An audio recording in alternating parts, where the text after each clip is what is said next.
చూడండి, ఇది నేను హైడ్రోపోనిక్లో పెట్టిన కొత్తిమీర అండి. అక్కడ మనం మట్టిలో పెట్టిన కొత్తిమీర.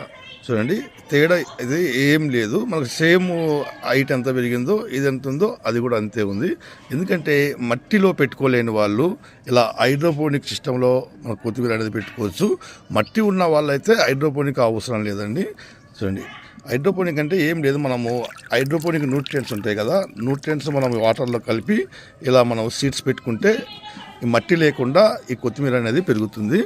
అలాగే మట్టి ఉన్న వాళ్ళైతే కానీ డైరెక్ట్ మనం మట్టిలో పెట్టుకున్నాం అనుకోండి, సేమ్ మనం హైడ్రోపోనిక్లో ఎట్లయితే కొత్తిమీర వస్తుందో మట్టిలో కూడా అంతే వస్తుందండి. డిఫరెంట్ పెద్దగా ఏముండదు. కాకపోతే మట్టి కంటే కొంచెం హైడ్రోపోనిక్లో తొందరగా పెరుగుతుంది అనమాట, కొద్దిగా ఎక్కువ హైట్ పెరుగుతుంది. అంటే ఇది మనకు 20-25 డేస్లో వచ్చి ఇది 30 డేస్ పడుతుంది అనమాట, అంతేని డిఫరెంట్. అందుకని హైడ్రోపోనిక్లో పెట్టుకున్న వాళ్ళు హైడ్రోపోనిక్లో పెట్టుకోండి, మట్టి ఉన్న వాళ్ళకి హైడ్రోపోనిక్ అవసరం లేదు.